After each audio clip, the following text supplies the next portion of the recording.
yavutse nk'abandi arakura yiga amashuri arayarangiza. Mu bwana bwe yakiniye nk'abandi bana bose kugeza abaye umunyamwuga. Twese twamenye mu mukino wa basketball. Amazina ni Meshaki Rwampungu, ndi kapiteni w'ikipe y'igihugu y'abafite ubumuga. Imbere ya accident nari umunyeshuri ariko nanakina basket no umukinnyi w'ikipe yitwa KBC. Twakoze impanuka 2015 mu kwa gatatu itariki ya mbere. Impanuka mu muhanda turi muri Kwasteri n'abandi bakinnyi tujya gukina i Butare tugongana na fuso.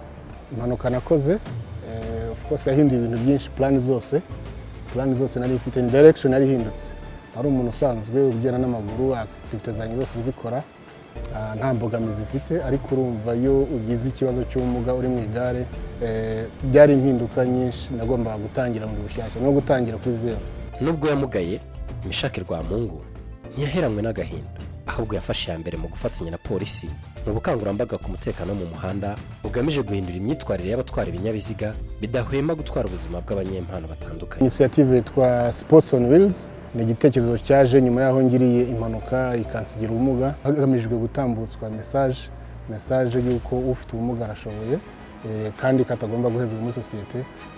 Amahirwe hari yose mu Rwanda, abantu bose barangana, buri wese afite amahirwe yo kuba yakwiteza imbere. Ni muri iyo sanse twagira tubitanga message. Dukina turi mu magare yabugenewe ya siporo, ni amagare dukoresha mu mikino mpuzamahanga, ariko akarusho kariho nuko n'abadafite ubumuga baraza kwicara mu magare tugakinana, hagamijwe gutambutswa message, harimo na message yagira amahoro n'abantu gutwara bakitwararika, kuko mu bakinnyi dufite bafite ubumuga harimo abafite ubumuga kubera impanuka nanjye ndimo.